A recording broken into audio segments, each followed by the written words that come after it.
All right, look at Baker's. Baker's the star of the show today. All right. Okay, very good. So we've been talking about the industrial. The world's an imperfect place. Things are flashing on and off. Okay. It's probably the ice in the building, right? So we're talking about the Industrial Revolution, and when we last left off, we'd gone through on Monday a discussion of kind of life and conditions in the factories for the workers. So here's my question. The Industrial Revolution, it brought about great progress and change for all. Life was better. Molly, what do you think? No. Why so? Well, what's the evidence? Give me some evidence. Why would you say life is not great for all, man? The people that worked in factories had really poor conditions and long hours. Okay, poor conditions, long hours. What are some other problems? Low pay, right? Being paid a pittance. What is it? Unclean, these factories, right? They're not good at sanitation. What else? What are other problems that kind of grow out of the Industrial Revolution? Yeah, kids getting arms ripped off, right? Done. Okay? And by the way, you go to the manager and say, my child has lost their arm somewhere in your machinery. We get some kind of conversation like, get down out of here, I don't have time for you, right? And so, yeah, no kind of recourse before the law for protection, right? Workers' compensation, ridiculous. There's no notion of it, right? You work at your own risk. If something happens to you, too bad, so sad, you shouldn't have put your fingers there, even though we told you to put your fingers there. Okay? And so, yeah, it's a very, very kind of delicate reality for, and by the way, how do we characterize these people who work in the factories? Can we start labeling them as a group? We could say the poor, right? If they make a little bit of money, what are they? What part of society are they? Marx and Engels, what is it?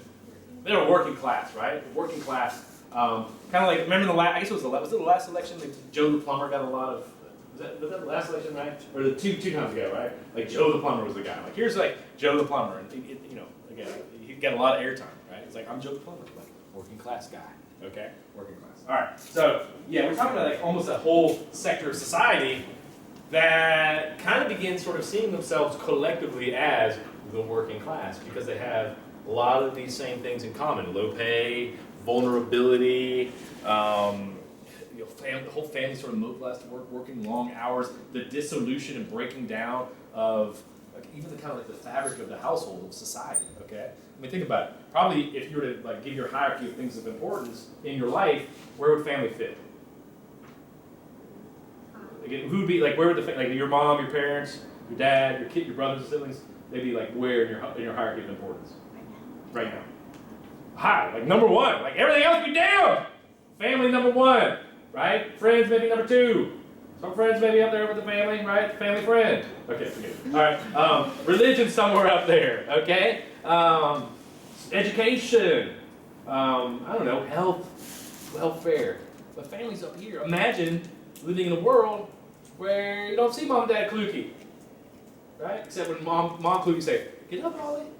It's time to go to the factory," and it's like 3 a.m. Like, here's a hard-boiled egg. Eat some now. Save the rest. Save the yolk for later. Okay. Hopefully the manager doesn't feed it to his pigs. So again, we're talking about the breakdown of family life, and so things are pretty miserable. I told my class on Monday, literally. This one observer of the problems going on in industrial Europe in the mid-19th century said millions of Englishmen, right, and women, millions of Englishmen and women. And I quote: "It's going to be a little PG-13. I apologize, right? So bear with me. The language is a little coarse. I don't like to use this kind of language, right? So millions and millions of Englishmen and women are living in shit. And he's not speaking figuratively. He's speaking literally. Okay." God-awful, ghastly. Last week we talked about this guy, or last class, Monday we talked about Samuel Smiles. Okay. He writes these books like Self-Help, Thrift, okay? So think about this. What does Samuel Smiles say about the way things are? People say, Samuel Smiles, it's rough out there for the working man and woman. Samuel Smiles says what? Give me kind of an encapsulation of what we talked about, Malachi, on Monday, about what Samuel Smiles would say about the poor. They're poor, why? They're lazy. They drink a little too much, okay? And they're not temperate, yeah? They don't save, right? They don't have a savings account, right? And so Samuel Smiles said, don't blame us, the middle class, for being successful. Our success comes from hard work, initiative, penny saved is a penny earned, right? We moderate our drinking when we do, okay? And so, the poor are poor because of a lifestyle. This lifestyle inspired by their morals. And he would say the poor are poor because they have weak morals. Right? So he's putting it on sort of a moral level. The wealthy are wealthy because of good morals. The poor are poor because they're not doing things right. They have a lacking in the area of morality, okay? So we're seeing kind of this division, this kind of growing disparity between the haves and the have-nots, right? The middle class, the factory owners, the controllers of the economy, the ones who control the government, the ones who can vote their people into office, the ones who can be voted into office because they have property. And they set up laws to sort of protect the property. Remember all these great constitutions? Life, liberty, and the protection of property. It's something brand new idea that's introduced through all these revolutions. On this side, in this corner, you have the working class. And think about this. We're not talking about equal levels, we're talking about a growing separation. Money being concentrated more and more in the hands of a few. And the many sort of suffering greater and greater as time goes on. So it's like this. Small number up here, a huge mass of people here. Okay? So we recognize that there's got to be kind of the other shoe is going to fall here. Okay? And the other shoe that we're talking about is mid-19th century scientists, political thinkers, economists, some philosophers, some psychologists, going to be a new field, come forth with all sorts of new theories and new ideas late 19th century, mid to late 19th century, that will either directly, and we'll see today, or unintentionally and indirectly challenge this kind of worldview of the middle class that we described through considering Samuel Smiles, right? Samuel Smiles sort of gives like the middle class view, like this is what it looks like from our perspective, but you're going to have some detractors who come forth and say, well, maybe it's this way because of this. And you'll have others who will say, well, maybe this is what humans are really like. And their theories, even though they don't really intend to challenge the middle class, actually make the middle class say, you just said that? Why would you say that? That's terrible, right? We don't like to think about ourselves like that. And what I'm getting at for you psych majors, or people who like Psych 201, is like, what we talked about on Monday, Pavlov and Freud, again, their theories were like the middle class intellectuals are like reading this stuff like, oh my goodness, listen to all this about ink blots and dreams and dogs salivating. What the heck? What? Okay, so we'll talk about that, right? So preview of coming attractions, okay? And so my psychology students in the room are like smiling and enjoying it. Yes, I love these guys, okay? I almost switched my major to psychology. I loved it so much when I started late in psychology. I was taking my Gen A's, like, I'll do psychology now. I did like last semester of my junior year. I'm like, this is interesting. And I kept taking classes with this one professor, Dr. James Cobble at Wingate, and his colleague, Dr. Don Merrill. And I was eating all this stuff up, man. I just love psychology. I had like two roads emerged in a yellow wood. Robert Frost, okay? And I was like, do I keep on the road of history, or do I go the road? Maybe history's the road less traveled. Do I stay on the road less traveled, or do I go psychology? I came real close, and in the end, I probably would have stayed in psychology, except my dear poor mother said, oh dear Roy, I don't think we can stay an extra year for you to switch to psychology. You're coming on the history route. Stop, man. And so, who knows, Matthew Larry, what would have been, okay? I could have been like it probably been the same experience, except I'd be at HP teaching you about psychology instead of history. So, it worked out in the end. Okay, good. And by the way, I do carve out one day during the semester, which is Monday, to talk about psychology. It's my love. Okay, I love it. All right, I'll tell you some stories about psychology too. Okay? Which you'll love. I've told you some of these stories already. Some of you stories, right? Matthew Larry, you heard my stories about Dr. Cobble? I don't think so. No? Dr. Cobble dressed like Freud, he talked like Freud, he walked like Freud, okay? He wanted to be Freud. Now it's kind of weird, so he was just kind of quirky. Professors are quirky, right? And so people would come in late, and sometimes they'd say, oh, it's okay that you're late. He spoke really sort of delicately, and they're like, oh, I'm sorry, like, oh, no problem. I'm imagining you were coming, like just like when at Wingate you had to cross over railroad tracks to get to campus. Like the railroad ran right through campus, basically. He said, I don't want you rushing to class, particularly if you're crossing over the train tracks. He said, I just have like nightmares imagining that I'll read in the paper that so-and-so student, Matthew Larry, was running late to class. He tried to run the train, and he rode across the tracks, and the train smashed into him, and his body was flung out of the car, and his head was severed from his body, the head rolled across the highway. And so he said, so don't ever like rush the train and come late, right, as opposed to trying to hurry, okay? So I feel the same way, by the way, okay? Compliments, okay? So Baker, don't rush the train. can I confess something? I do run the Clinton train from time to time. I have done it on a couple of occasions. So I'll see the train like come down the way, like, hey, these gates are down. Those gates down there don't appear to be down. I'm like, I'll do the Jaguar in fifth gear going down, like, running parallel to the tracks. And I'll get there. This is the gates you're getting ready. Like the lights are flashing, like, oh, I come screaming across the tracks. If my wife saw me doing that, she would beat me with a stick, right? She would take me out back and like beat me with a rubber hose, okay? She told me not to come to school today. She did. She said, don't go to school today. Ice falling, right? Ice on the roads. And like, honey, you're counting on me, right? Look at these poor young minds wanting to be stimulated. And so I was like, you know what? I got to take one for the team. I got to go. All right. So she's like, she said. All right. So we're talking about challenges to the middle class, mid-19th century, kind of shaking up the worldview that the middle class has kind of carved out for itself. And the most direct challenge, the first one we're going to deal with, comes from, you read it for today, Karl Marx, Friedrich Engels. What's their work? What's it called? 1848 they published it? I brought a copy of this. The Communist Manifesto. Think about this. For better or for worse, I'm not saying right or wrong, we're not putting value on it, okay? I mean, you can, like, oh, this is a communist rag if you want, it's fine. Red rag of communist, that's fine, okay? I don't mind. Or you're like, oh, I love this stuff. It doesn't matter, okay? We're not about, in history, we don't involve feelings, okay? So we're going to try to look at it objectively. But better or worse, whether you like it or not, one of the most influential documents in the history of humanity, up there with the Bible in terms of copies and people who have read it. And in terms of its impact, politically and economically, within 100 years of its publication, a good number, probably a third of the countries in the world had socialist systems of government, including countries like the USSR, right? and its satellites. And if they didn't have sort of full-on socialism as part of their governmental and economic structure, most countries in the world at least had some socialist policies woven into the very fabric of their society, like the good old US of A, right? So USA, sort of historically speaking, promotes economically capitalism, but in terms of sort of shoring up capitalism, we have a lot of socialist policies that are in place to take care of the working man and the working woman. So we'll talk about those things at the end of class today. So what I'm getting at is this document is hugely significant, even though the main thing that Karl Marx and Friedrich Engels talk about in this, in terms of the ultimate conclusion, history's never seen what they've sort of what they were pursuing. Okay, so in a certain respect, the Communist Manifesto, its ultimate kind of dream, never became a reality. And so you say, this sounds interesting. Let's get into it, man. And I say, we shall. Okay, Pigler, read for me the very first line, because we have to understand the Communist Manifesto, what Karl Marx and Friedrich Engels talking about from a historical sort of scientific vantage point. Go. The history of all hitherto existing society is the history of class struggles.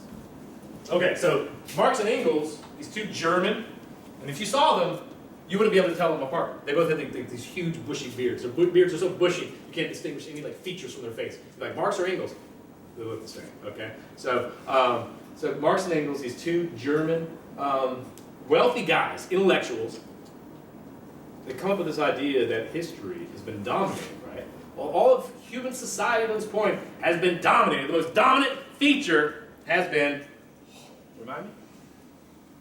Class struggle. Class struggle, right? Class struggle. Right? One day when Neville Hall's been renovated, we're going to have smart boards. I'm just going to be like this. Like something open board. It'll be great, okay?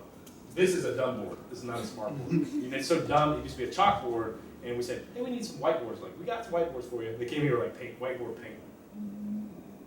I'm like, it's still a chalkboard with just white paint on it, damn it. Okay, so it doesn't work very well, okay? It's impossible to erase. It's almost impossible to write on. But guess what?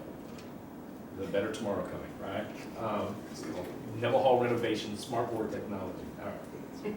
As long as they don't mess with my office, we'll be okay. Just kidding. Just get myself certainly in line. All right. So, yeah, that's not smart. So, both Karl Marx and Friedrich Engels have been reading this other German bushy-bearded guy by the name of Hegel. Your editor's talking about. What do you know about Hegel? Anybody read any Hegel? By the way, I don't read Hegel, so I'm not exactly. Read Hegel? I'm not like Paul Rank. I don't read Hegel either. Hegel's boring. Okay. But Friedrich Engels and Karl Marx have been reading Hegel, and Hegel talks about what your editors talk about, a theory known as a dialectical theory. Dialectical. You know what it means to be dialectical? Speak a lot of No? It's good. I mean, pretty close. It's good try. Again, it's talking about like how we move forward for change, progress. Okay. And according to Hegel, let's say Mr. Baker introduces an idea to our group. Okay. Or if I'm having you write a paper for me, I say in your introduction you should have a what? Thesis. Yeah. Start with a thesis. Hegel would say the world in which we live is a world of struggle. Darwin would say the world in which we live is a world of struggle. And when a thesis is introduced, a new idea, a new theory, a new notion, a statement, immediately what's going to rise up to challenge it? What's the opposite of a thesis? Yeah. Okay. Antithesis, right? Antithesis. No, you're right. Antithesis. It is antithesis. We'll blend it together a little bit more. Okay. So, but no, you're exactly right. An antithesis, the opposite of a thesis. So, according to Hegel, thesis introduced, immediately rivaling it in antithesis. These two struggle, competition, duke it out. I was talking to my class earlier. Think about this. If you ever feel blue about if you're on one side of the political spectrum, right, but you've got a friend or a neighbor or a loved one who's on the other side of the political spectrum, and you're like, we can't cross this divide, right? We've been torn asunder. You should say, I reach across to you, okay? Because that's what makes the world go around. According to Hegel, is debate, is opposition, is disagreement, okay? The scariest place in the world would be if we lived in a society where 350 million Americans all thought the same way. That's terrifying. That reminds me of like the good old days of Adolf Hitler, okay? Where people are like marching in unity over some common sort of notion. And so what I'm getting at is what really causes growth in a society and the people is disagreement. Think about this, right? There'll be things all semester that I'll say that you're like, I don't really agree with that. That's great, right? And if I expected you to like agree with everything I say, that's something scary. That's kind of freaky, okay? You wouldn't want to do that, okay? If you're in a conversation with people like, we're all thinking the same way, that's a freaky place to be. Don't do that, okay? Get out, run, okay? Run for your lives, okay? Debate and disagreement is good. And that's what Hegel's talking about here, right? A thesis introduced, some challenge rises up to counter it. Eventually, a compromise will be worked out. Right? That's the way it works. That's the way democracy works, right? And this compromise, when thesis and antithesis blend together, we call it what? Synthesis. All right, Marty, thank you very much. Excellent synthesis. Yes. Synthesis. So again, we're moving progressively. And Hegel says this is the way it works. Everything's about this dialectic, right? Thesis, antithesis, synthesis. The thesis becomes the synthesis becomes the new thesis, yielding an antithesis. And on and on and on, right? So that's the way it works, like this, going up, we're always progressive.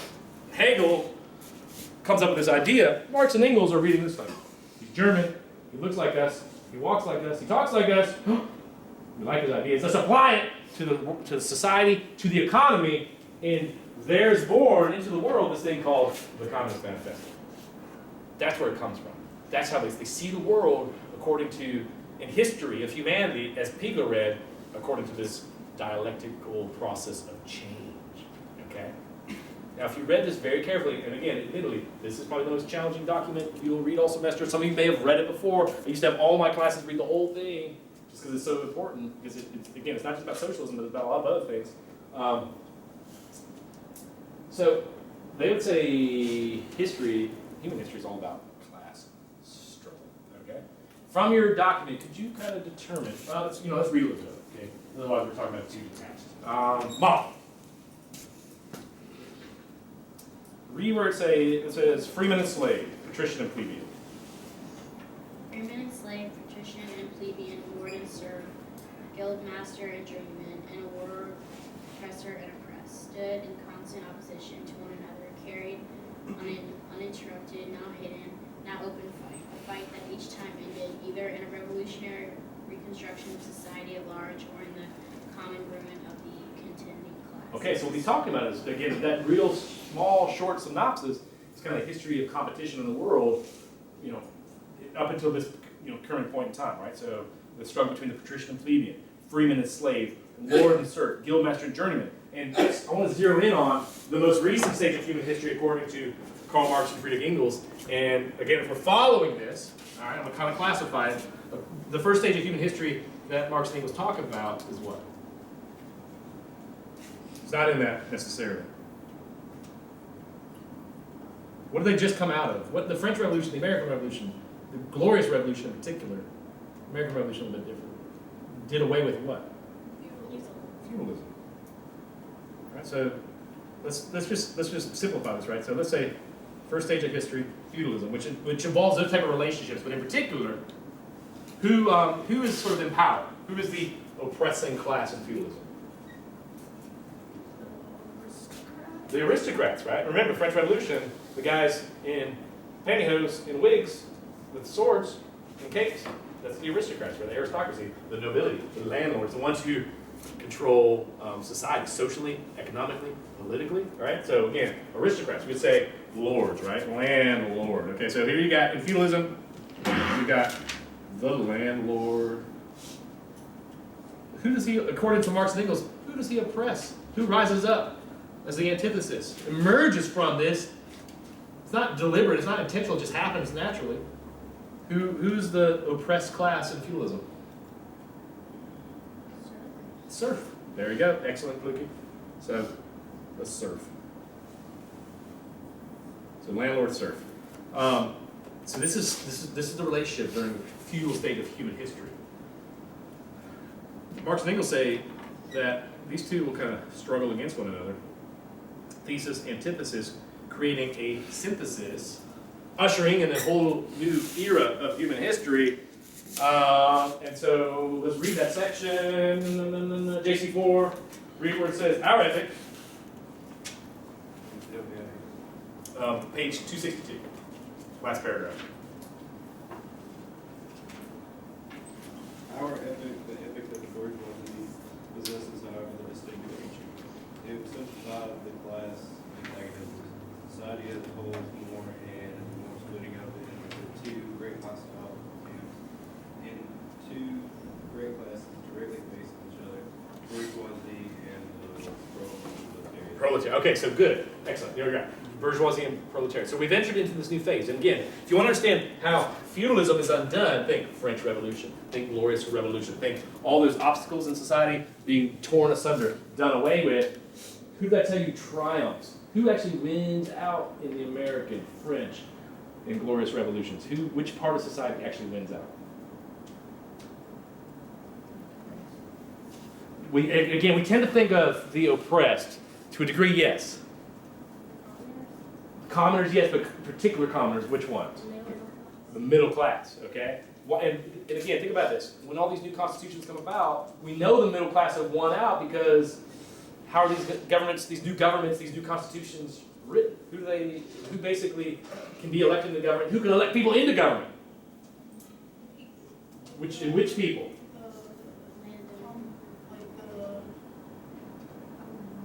Is it popular sovereignty? Popular vote, popular suffrage, or something else? White males with property, a certain amount of property, with money.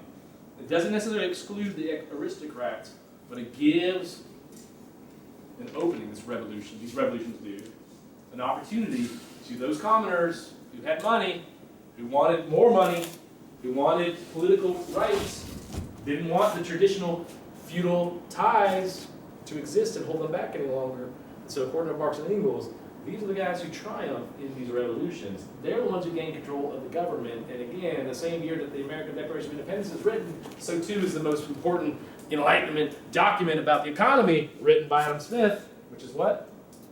Wealth of Nations. And all of these modern countries that are emerging with their modern constitutions, they have as their economic system free trade, laissez-faire, capitalism. Because now that all these other restrictions have been lifted,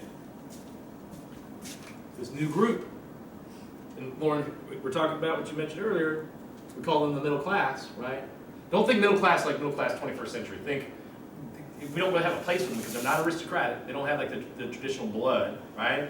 I mean, they're commoners, but that distinction is now done away with, okay? So how do you sort of describe a group of people that are kind of free, who have money and opportunity, and now have sort of come into power in the governments, the term that originates is simply middle class, even though it's not really the best way of describing them, because a lot of these people in the so-called middle class are quite wealthy, right? And Karl Marx and Friedrich Engels referred to them as what?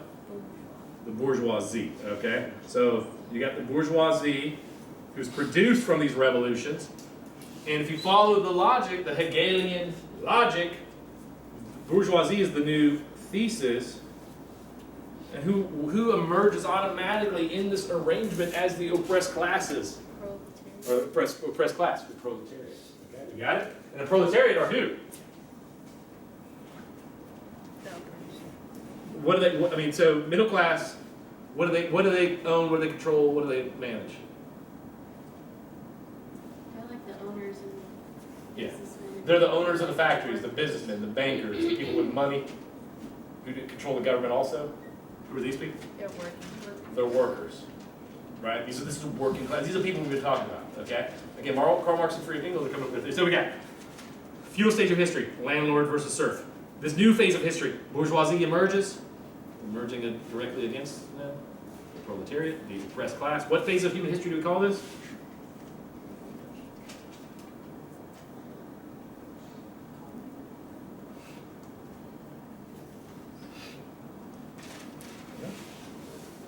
So feudalism yields capitalism. Landlords displaced by the bourgeoisie.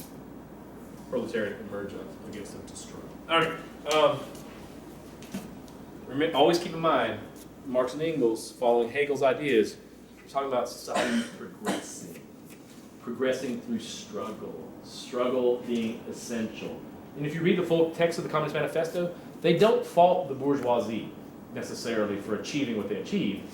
Marx and Engels would say that's part of the historical process. You have to have this phase of human history to get to the next phase of human history, right? This is just they'll say the bourgeoisie themselves were a revolutionary people.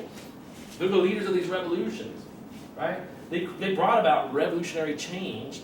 They came out triumphantly and broke up all the feudal traditional ways that govern society. Okay, so that's revolutionary, baby, right? Okay, Hogan, read for me if you will. Let's see here. Just start from the source of the Middle Ages. This is going to kind of give you a comparison between like capitalist society and what the bourgeoisie had accomplished compared to what had existed before during the feudal stage. Go with it. From the surface of the Middle Ages sprang the chartered Burgers.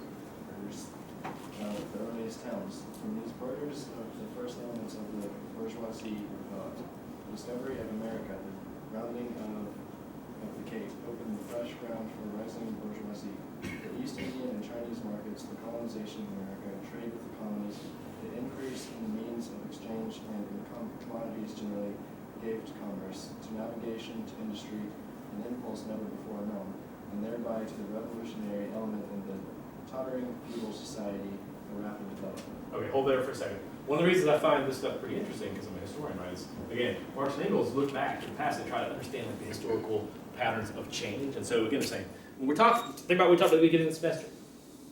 These new sea routes, right? Discovery of the new world, new markets opening up, and all of a sudden pumping a lot of money and a lot of resources into a Europe that otherwise had been bereft of these things.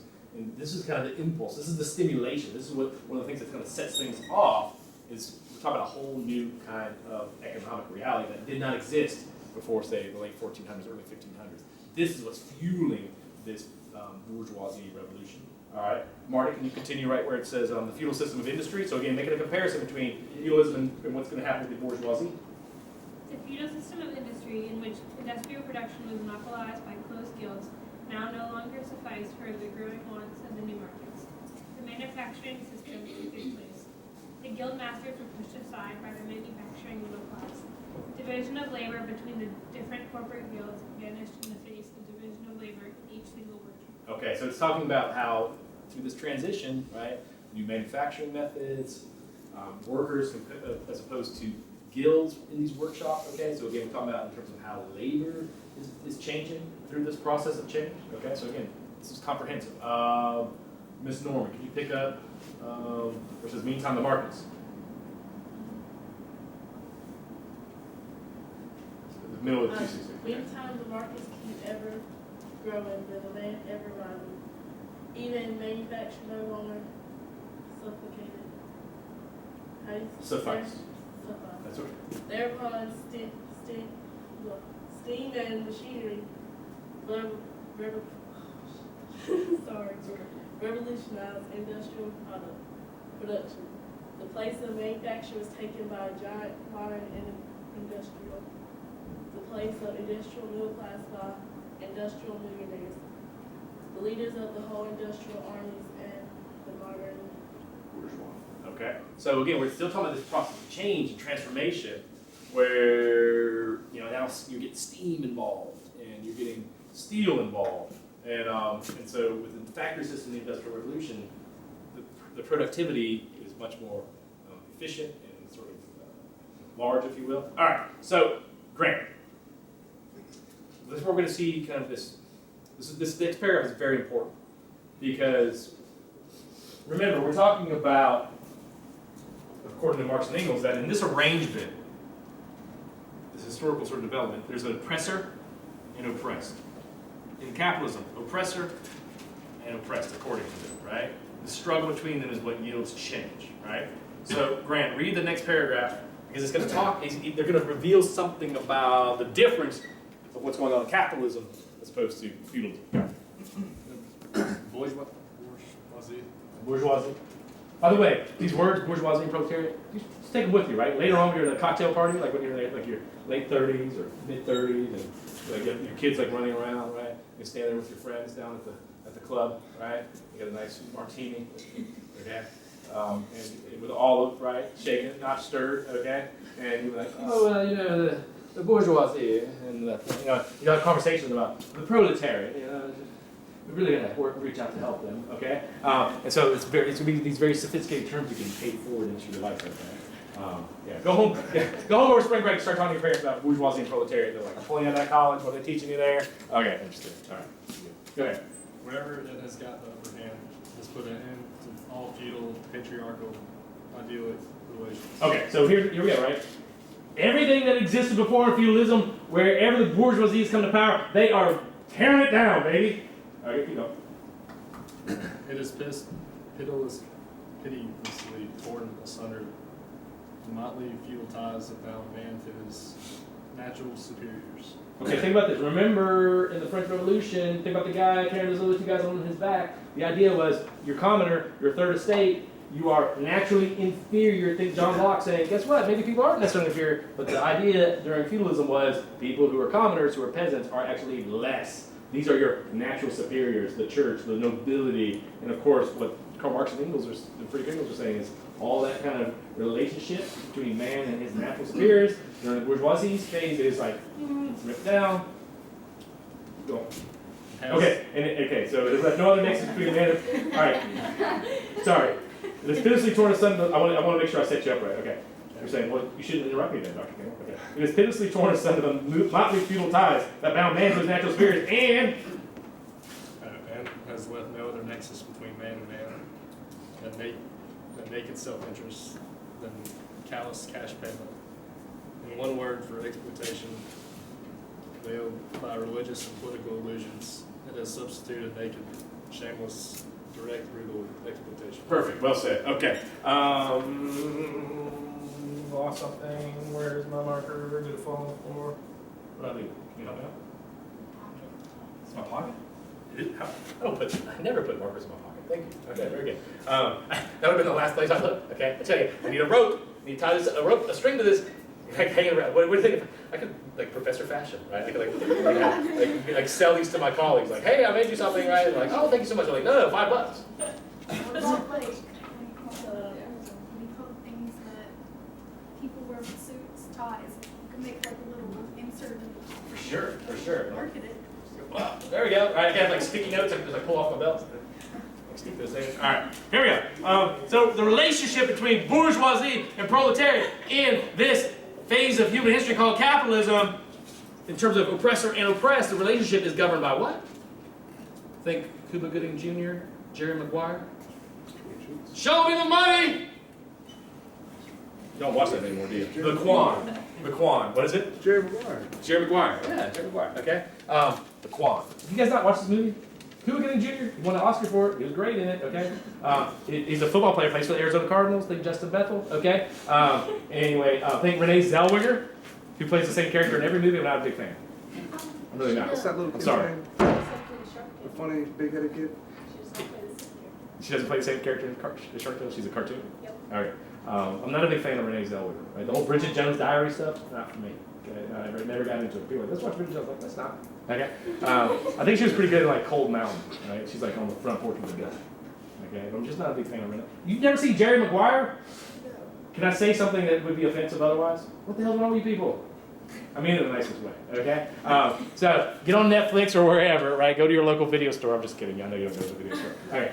Go to your local Redbox. No, it's too old to be in the Redbox. Right? Go on Amazon streaming and watch Jerry Maguire, and we'll start talking about Show Me the Money. Thank you, Ben Benet. You have very sophisticated. That's good taste. So this is what governs the relationship in the capitalist phase of human history. Why do Marx and Engels say this? Very important. In one word, for exploitation veiled by religious and political illusions during the feudal stage of human history, that is, to substitute naked, shameless, direct, brutal exploitation. You get what's going on there? What he's implying, what they're implying? Particular? Exploitation was also the reality during the feudal stage, but it was kind of hidden. Yeah. How so?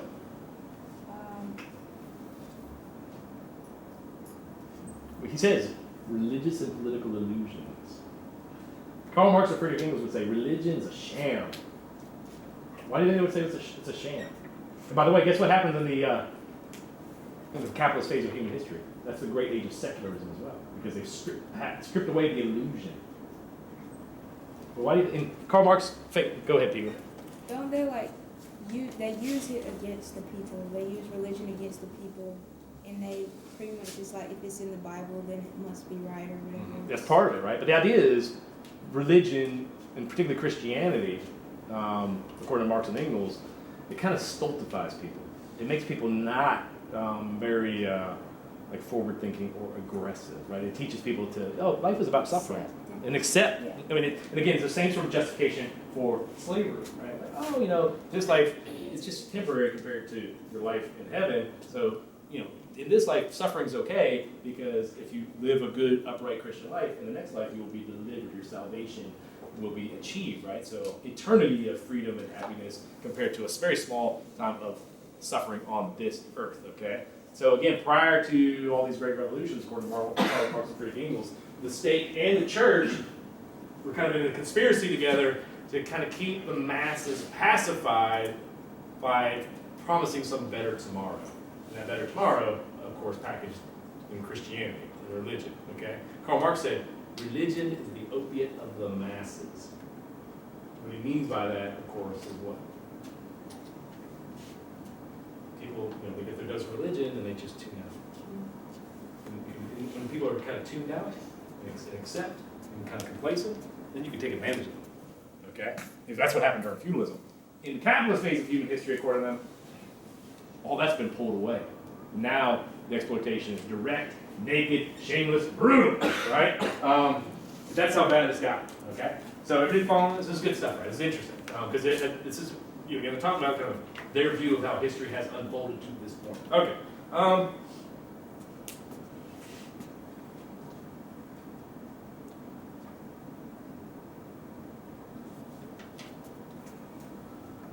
What's going to happen next, according to Karl Marx and Friedrich Engels? That's what's covered in the next 5 minutes.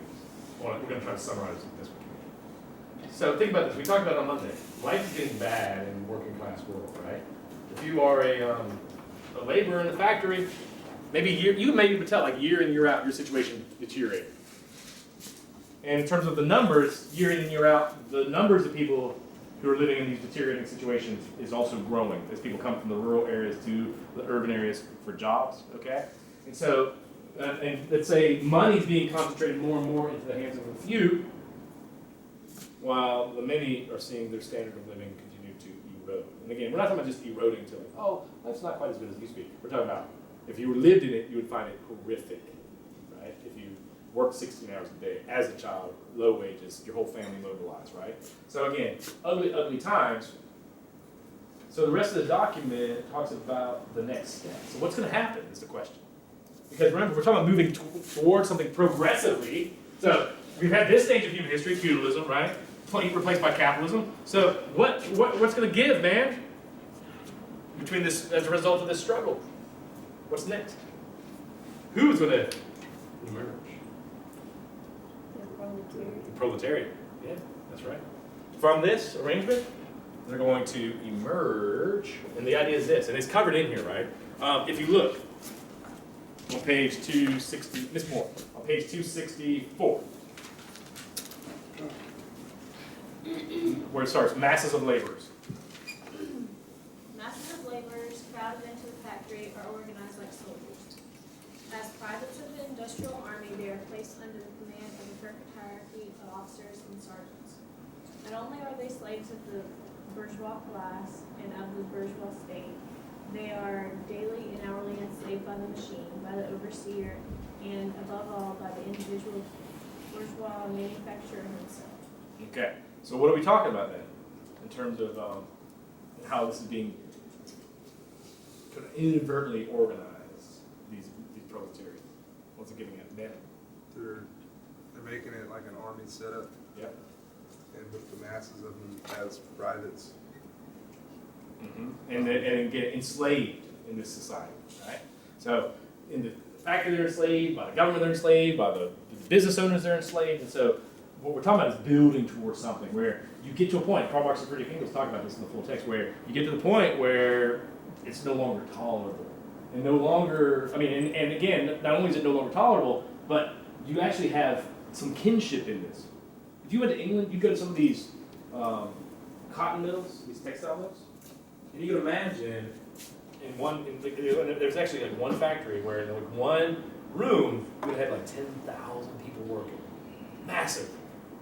All being paid crap, right, for lack of a better word, right? All living also a terrible existence. And again, when you have that kind of common experience, the identity is sort of formed and shared. And Karl Marx and Friedrich Engels, again, they're saying, we're not wanting this to happen necessarily, though they did. They're saying, it can't help but happen because of the way it's all coming down, right? And eventually, this capitalist phase of human history will be also torn asunder. And will usher in a new phase of human history launched by these guys, the proletariat. And this is called socialism. Okay. So this is what they're kind of calling for, right? They're saying this is going to happen. It's going to be a socialist workers' revolution. Okay? A workers' revolution. Now, if you read further in this, I got two things I want to make points about. Okay? First and foremost, tell me about Karl Marx and Friedrich Engels, their background. What are they? German. The German? What else are they? Kevin? What else do you know about them? Karl Marx is a Middle class guy? and funny thing is that he got financial support for his books on Okay. he about the revolution that the workers will rebel against Britain and try to control the government or Okay. Okay, so here's this interesting, Kevin's right. So the interesting thing about both Engels and Marx is these guys are not working class guys, right? They're from the privileged classes, right? They're from the middle class. Engels himself managing a mill in England, so he saw it, right? But you know what they call themselves? And this is why, if you look at the title of the text, JC, what do they call themselves? The title of the text is what? They're intellectuals, right? The working class, these guys are not literate even, right, for the most part. And so Marx and Engels would say, this revolution will not necessarily succeed if it's just a working class revolution. It's just a proletariat. The proletariat needs guidance. Those who will sort of step into the fore to give them guidance are those from, if you read it on page 264, Ben, read where it says, finally in times when the class struggle nears the decisive hour. It says right above proletarians and communists. Finally, in times when the class struggle nears the decisive hour, the process of dissolution going on within the ruling class, in fact within the whole range of old society, assumes such a violent, glaring character that a small section of the ruling class cuts itself adrift and joins the revolutionary class, the class that holds the future in its hands. Just as, therefore, at an earlier period, a section of the nobility went over to the bourgeoisie, so now a portion of the bourgeoisie goes over to the proletariat, in particular a portion of the bourgeois ideologists who have raised themselves to the level of comprehending theoretically the historical movement as a whole. All right, so what Karl Marx and Friedrich Engels did just effectively is they wrote who into the story? Themselves, exactly, right? So again, people might say, what the hell do you know about being a working class person? They'll say, well, wait a minute, we're the theorists, right? We get the ideas.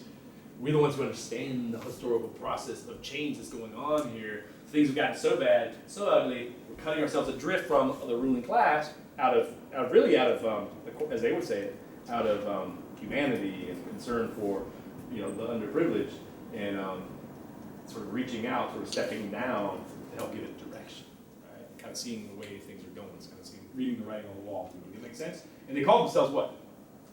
This is where the term originates from. They are ideologues or ideologists, but the term we're looking for here is communist. Where the term communist comes from, it's these middle class thinkers who identify with a workers' revolution and want to give it leadership. Okay, so communists. Right? So Karl Marx and Friedrich Engels, when they write their Communist Manifesto, they're writing from their perspective. Yes. So if they're the idea guys and the leaders, they have an army of millions of workers. Yeah, that's right, and that's what basically they want to give direction to. Okay, and in so doing, they harness that energy. We usher into the stage of socialism. The most defining feature of socialism is very simple. It's in the next section. Can you tell me what it is? What's going to look different? What's going to change? What's going to happen? Well, well, yeah, it involves property. Think about it. All these revolutions, French, American, Florence, life, liberty, protection of property. And in socialism, according to Karl Marx and Friedrich Engels, what's going to happen? The state, the government, which is now controlled by the communists, is going to do what? Step in and take over the property. Yeah, take over it, right? Nationalize it. Private property, the whole idea of, and again, that's what these other revolutions have been all about, protection and promotion of private property. Private property in socialism ceases to exist. Okay, that's the defining feature of the socialist phase of human history, and that's what's covered here, right? The distinguishing feature of communism, but really what we're talking about here in socialism, is not the abolition of property generally, but the abolition of bourgeois property, of private property. It says, the most complete expression of the system of producing and appropriating products that is based on class antagonisms on the exploitation of the many by the few. And Ms. Springer, can you read where it says you are horrified at our intending to do away with private property? You are horrified at our intending to do it with private property. Okay, and hold that thought for a minute. Think about it. Dr. Campbell has a quarter acre where, on my cul-de-sac, by the way. That's my, it's my slice of the world. I used to be like 708 South Broad Street, it was like a half an acre, but damn, it was a lot of mowing. Okay, I'm telling you, I hated it. I was like, people were like, oh, you got a great yard. Like, no, I don't. It's a terrible yard. I have to mow it like once a week, right? If I thought you finished mowing it, it's growing back. Okay, and I don't have like the rattle lawnmower, like gentleman farmer. Right? I'm out there pushing it, slugging it out. My kids aren't old enough to push it. Okay, so anyway, so those are my trials and tribulations. Okay, so yeah. But if you came all of a sudden to Dr. Campbell's house and said, I'm so sorry for taking over your property, right? It's being nationalized. I would probably feel very sensitive about it. Like, you're not taking my damn quarter acre on the cul-de-sac! Which takes me now 30 minutes to mow, which I love, okay? So I'm like, I'm going out to do yard work. My wife's like, I thought you were going to work it out. I guess I broke a sweat. My daily labor feet. Where's this today? Okay? Just kidding. All right, just kidding. I mean, not really, but. All right. Yeah. So keep going. But in your existing society, private property is already done away with 9/10 of its population.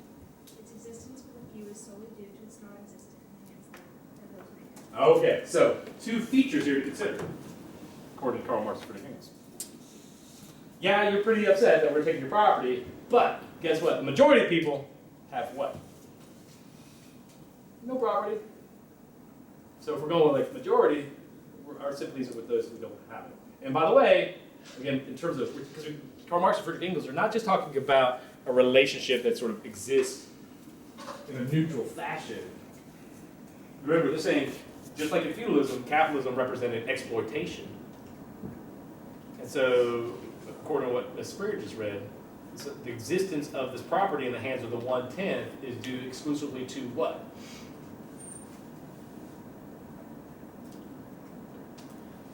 So they have private property. Why? According to Marx and Engels.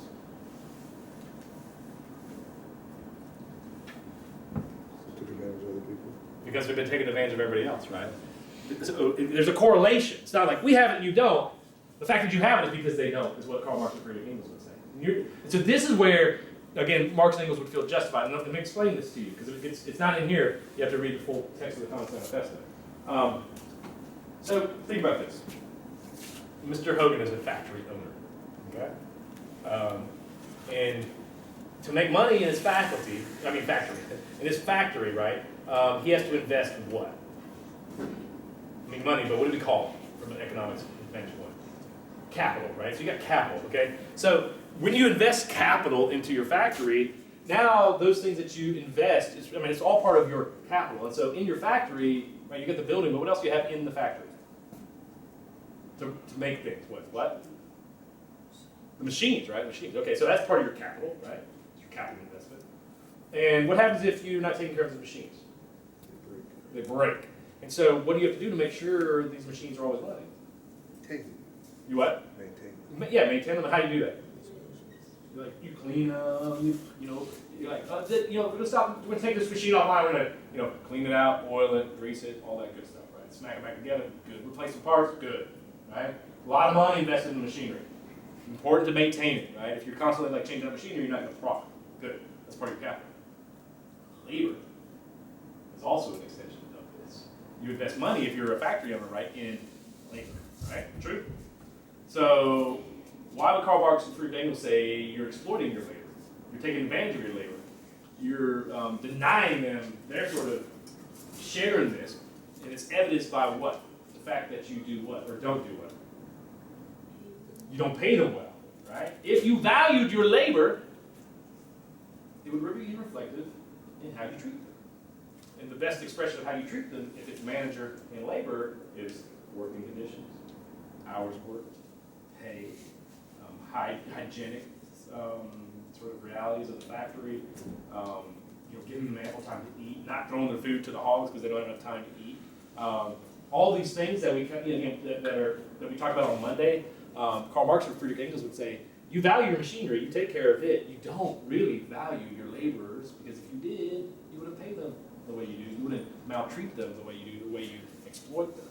And so Karl Marx and Friedrich Engels, they feel pretty justified in saying, yeah, only 1/10 of the population controls property and the means of production. And so the 9/10 in this arrangement, not only don't they own anything, but in the process of working in the factories, right, they're being exploited. And so this is why in the socialist phase of human history, these communists propose to seize the means of generating wealth. And by so doing, the idea is of distribution. Right? So if there's no private property, and the state controls it and owns it, then it's sort of incumbent upon the state then to distribute the wealth evenly across society. Again, 1/10 of the population is going to see their situation terribly compromised. But Karl Marx would say, from a utilitarian perspective, right, the greatest good for the greatest number. So, and again, we feel justified because we see what you've been doing is exploitive or exploitative. Make sense? Does that all make sense? Okay. Again, this is a complicated topic, but once we sort of get into it, it becomes really kind of, I think, interesting and logical. All right. So, guess what? Eventually, socialism. Once this takes place, once this arrangement takes place, and nobody has private property, what else starts withering away? Just dying. Ideas of what?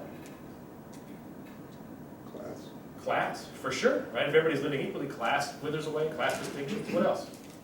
Think about this. French Revolution, American Revolution, Glorious Revolution. all these governments that are set up are primarily set up to protect what? People, but more importantly, that which people possess? Property, right, again. So the ruling classes control property. These governments are set up to protect their property. If all of a sudden you have no private property to protect, what will eventually wither away and die itself? Because you don't need it anymore. This is the next phase, by the way. This is what Marx and Engels say we're moving towards. Again, we never get there. But they believe it to be the case. You're moving towards communism where the idea of the state just dies. You don't need the state anymore. Because the state is only an instrument to protect private property. Once private property is done away with, the state will eventually dissipate. And once the state dissipates, the idea of government, and we're not talking about anarchy, we're talking about workers controlling everything. Okay?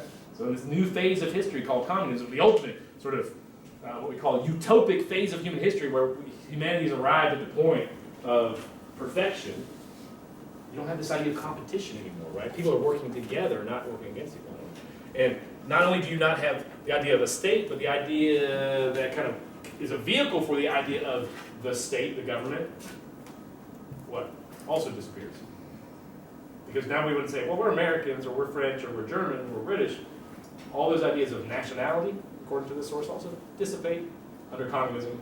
And instead, what you have is a world united of working men and working women. And nationality, those kind of distinctions don't matter anymore because, again, you're not kind of trying to protect your slice of the pie anymore. Okay? So that's what Karl Marx and Friedrich Engels are talking about. If we want to take a Google Earth step back and look at this, if you are, let's say, Hogan again, who owns a factory, and somebody said, have you been reading this document, Communist Manifesto? How might you feel about it? Probably wouldn't like it at all, right? Because the whole thing is about you in a very historical and scientific way. It's talking about what's going to happen, what is inevitable to you, and to the whole society that you have fashioned around yourself. And so when we're talking about assaults or just kind of challenges to the power structure of the day and the economic structure of the day, there's no more significant of a document in terms of a direct kind of challenge to the whole world that's been created by the mid-19th century as a result of the Industrial Revolution and all these other sort of political revolutions than this thing called the Communist Manifesto. Now again, this never happens. Right? Why did I say, you hear countries saying we're communist. No country is really communist in the classical Marx and Engels sense of the word. Why is that? It's going to be perfect. Yeah, and again, you wouldn't even have if communism exists, there would be no countries. There would be no nations, okay? It would be a world united of working men and working women. So this sort of epitome of the goal in human development of communism never takes place. What about socialism? Does it? Where the state seizes private property? Oh yeah, for sure. That's why we talked about at the beginning, right? This document is significant because, again, 1/3 of the countries in the world within 100 years of its being authored will have some form of socialist government where the state controls property, nationalized, okay? Like the USSR, okay? Cuba, okay? China, effectively, okay, even though it's a little bit different. Vietnam, the list goes on and on and on and on. And again, those countries that don't have socialist governments have socialism woven very directly into the fabric of the economy and the government, just like the good old US of A, right? We've had socialism as part of our fabric as a country for 100+ years. Can you tell me examples of socialism in our own system? We're a capitalist country economically, yes, but we certainly have features of socialism that are very much kind of upholding what it is to be American. So what are some aspects of socialism in our own economy and our own state? Taxes. Yeah, taxes, sure, right, where taxes are used to help to run the country. Okay, what else? Social Security, right? So Hogan's going to be, 40-some years from now, he'll be retired. And he's saying, I've been putting money aside, Social Security, ever since I started working. Those are sort of securities to protect Hogan when he's a worker, but when he retires, he's no longer working, to protect him in his golden years. Okay? So he can buy a condo at the beach, drink martinis. Okay, all right, what else? Unions. Unions, right? Workers' unions, teachers' unions. Dr. Campbell's mother, Beth Yates All, she's the president of her teachers union, right? Now this little Catholic woman, she gets sassy when it comes to like teachers' pay in Panhandle, Florida, right? She'll like take on the superintendent. Superintendent hates my mother. My mother's like the person nobody would ever hate. Superintendent hates her because she's always saying, you know what? You can't do this to the teachers. No, you can't. You know, you can't take that holiday away from them. No, you gotta make sure. This new salary that you just released. No, right? We're gonna bring the union's lawyer in because we gotta protect teachers' rights. Okay. That's Miss Grandma. That's what I call her now. Okay. Unions. What else? What else? What is it? Public education, right? So compulsory education. Paid for, taxes, make sure you have an educated population. Socialism. What else? Welfare, sure, right? People out of work, people down on the luck, people struggling. There's sort of a stopgap there to make sure they don't totally slip through the cracks. That's part of socialism. What else? Think about this. How many of you, if I said, I will pay you to clean the chalkboard, I'll pay you $1 an hour? You say, get screwed. Okay? Minimum wage, sure. Minimum wage we kind of take for granted. Socialism, a minimum wage. That was the problem. That's what started this whole thing. People not being paid what they're worth. People being taken advantage of. So again, these countries that are not necessarily socialist still have socialist policies in place like minimum wage, age limit for employment, limits on the hours people can work. These are all protections woven into the fabric of modern countries to protect the most vulnerable portion of society, which is the working class, right? Does that make sense? All right, so again, what I'm getting at is this document, even though not all countries embrace Marx and Engels' ideas, these ideas do influence a lot of policies that are put in place that most people, I would say, would agree with, right? And say, yeah, well, workers need some protection for, otherwise they're going to be, if you don't have protection for the worker, what might happen? What's going to happen in the Communist Manifesto? They're going to be exploited. They're going to be taken advantage of, right? And again, the idea would be this will not benefit society in the least. All right, questions about the Communist Manifesto? St. Charles Darwin, I'm going to go over the exam with you for just a minute, okay? I know I'm taking you to the bitter end. You're like, I thought we had a contract, Dr. Howell, but occasionally, more often than not, you let us out a few minutes early. Okay. We'll blame it on y'all. Y'all looked interested in the topic. I didn't want to do it in this service. All right, here we go. Start with the study guide. Inquiring about content. 1 week from today. We'll be just finishing up. Some of you have taken exams with me before. We've done a lot of readings. We will not include none of this stuff on Marx and Engels, what we just covered. That'll go on the next test, okay? So don't study this for this exam. Darwin we'll cover on Monday. Next test, no worries, okay? So everything up through Monday, with like the accounts of the workers and things like that, all that will be included on this test from the readings exclusively. Everything we've been doing, starting with Cortez, the Reformation, the Counter-Reformation, the woodcuts, French Revolution, the Enlightenment, Scientific Revolution, all that stuff, right? Will be on this test. I'll give you 10 questions, multiple choice, and again, these come from the reading, so you should go back and reread some of these sources, okay? Go back and look at some of these sources again, okay? Get a handle on it. I will not pull out random questions out of the blue that we didn't talk about. These questions will come from our discussions more or less, okay? Does that make sense? That's true, Ben Benet? It's true. All right, good. So also, because we're gonna cut it off right here, okay? So none of this will be on there, okay? Marx, Engels, Communist Manifesto. We'll save all that for the next time, okay? So everything from self-help backwards will be on the test, okay? You got that? And so starting with Cortez, these are IDs. I'm going to give you 5 IDs when you come in here on Wednesday. Okay? From this list, there's like 20 something. You will write on, you choose 3. You're like, I don't like that one. I'm going to write on this one, okay? So you choose 3 of these IDs, and these are like mini essays, right? A paragraph or more.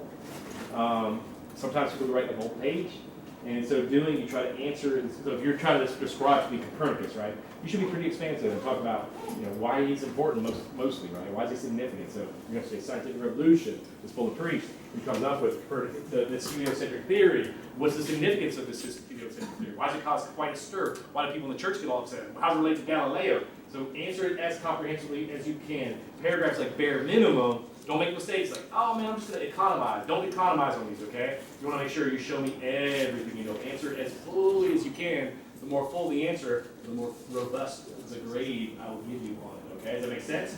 And don't, you know, you got an hour, 15 minutes, more than enough time to take this test. Instead of selling yourself short, it's like, I can tell you more, but I choose to be efficient. I'm just going to give you the basics. Don't give me the basics because I can only grade what you give me, right? Does that make sense?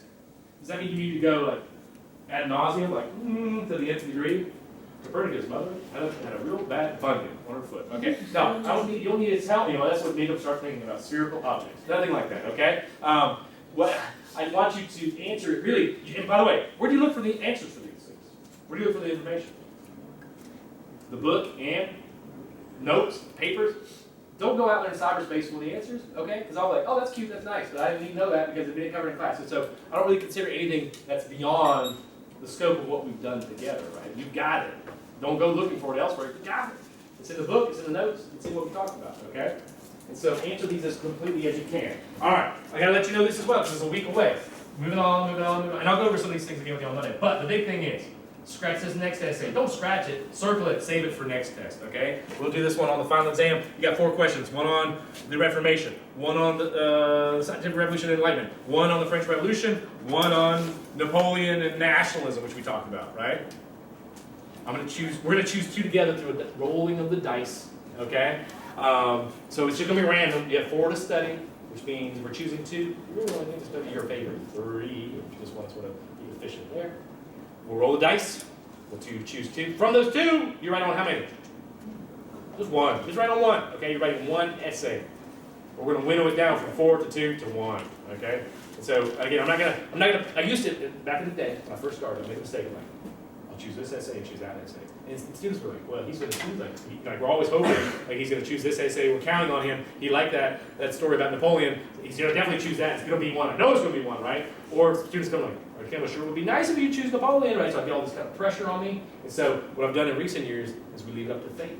We bring in the blue dice, like blue hose, right? We got blue pride, right? Like me, okay? And so we'll roll. 2 of you will be selected. I'll kind of get a read, right? I'll do like this number right here, like.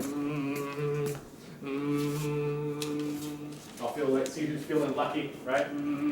Taylor, you rolled for me before, haven't you? All right, and I think you rolled well, didn't you? All right. And so we'll roll 2 dice. Those will be the 2 questions we choose, and then you choose 1 from them. And then you know what? You turn it in, and it's like, Little La Vida Loca, Spring Break, 2015. Or you're going home and hang out with mom. We're saying just 1. Questions for me? I've kept you way past the hour. Have a lovely evening and weekend. Watch for falling objects. They're not unidentified ones, they are identified ones. They're ice and tree branches. Yes, sir.